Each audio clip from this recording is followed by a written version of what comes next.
She was born in Egypt and grew up in the Gaza Strip. In the 50s, her father headed Fedayeen terror operations against Israel.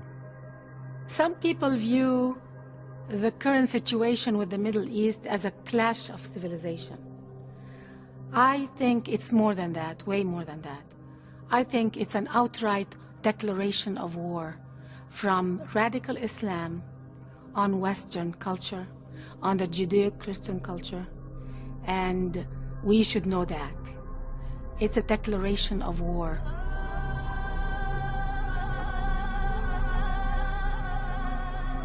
These bombings are taking place not because someone likes to see bodies and count casualties.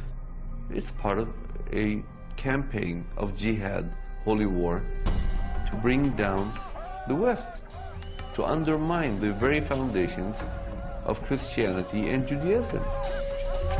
The Islamists hate everything other than what they are themselves. They killed, for example, over 100,000 Algerians who disagreed with their brand of Islam. These are fellow Muslims. There is a particular strand of Islam that has, in fact, challenged what I think is the absolutely central pillar of human civilization as such, namely the sacredness of life itself. إن أشرف الموت هو القتل وأشرف القتل وأعظم الشهادة هو أن يقتل الإنسان في سبيل الله. استطعنا بفضل الله عز وجل أن نربي جيلا عقائديا يعشق الموت كما يعشق أعداؤنا الحياة. I can tell you that as a Muslim, I feel very worried and I feel very concerned. I'm ashamed actually, because I feel that Islam has been hijacked by different fanatic groups. Most people don't realize that Muslims are also victims, because if they disagree, they get killed. Would some Muslim or some Arab who in his heart believes that the Arab terrorism is terrorism, can he say it in publicly? He will be lynched in a Muslim society if he says that Hamas is a terrorist. What is worrying is that there is a silent majority that is not speaking out in a very strong voice against these groups. And I hope it's only out of fear and not out of sympathy with people like Osama bin Laden or Abu Musab Zarqawi.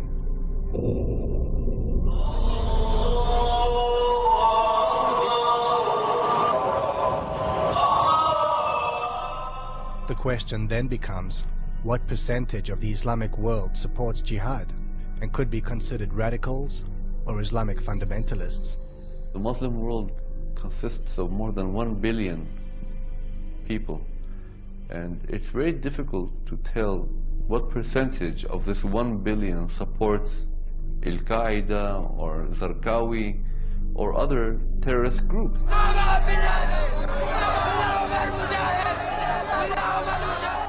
I would estimate that some 10 to 15%, and let me stress it's an estimate, of Muslims worldwide support militant Islam.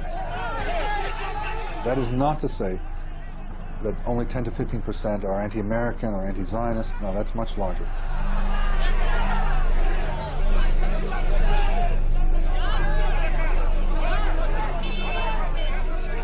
$1.2 billion Muslims out there with 15%. This is a huge number. This is as big as the United States of America. And the bad thing about it is that they're spread all throughout.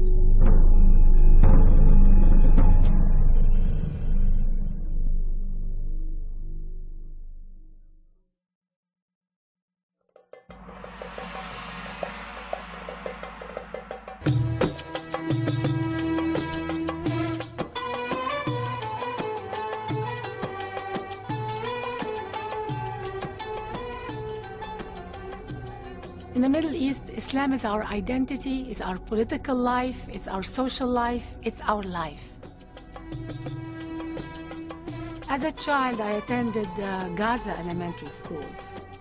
And we were taught that jihad is a religious, holy war for the sake of Allah.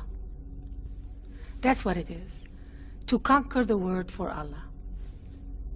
That is jihad. These are actual scenes broadcast on Arab television. لا بد من أن نقيم أنفسنا على دين الله عز وجل وعلى شرع الله سبحانه وتعالى. لا بد أن نربي أبناءنا تربية على حب الجهاد في سبيل الله، حب القتال في سبيل الله. Daily, my classmates would recite poetry, jihadist poetry. And when they recited it, they were crying. They were wishing shahada, to be shaheed, to die as a martyr, to die in jihad. إذا أردنا العزة فلا سبيل إلى العزة إلا بالجهاد. I would summarize the struggle today between radical Islam in the West with the phrase from a Jordanian schoolbook and also Palestinian schoolbook. And the teaching in the Islamic education is this religion will destroy all other religions through the Islamic jihad fighters. It's Islam against the other religions. It shows how mainstream some of these concepts which are seen as radical Islam have become or are in the mainstream Arab world today.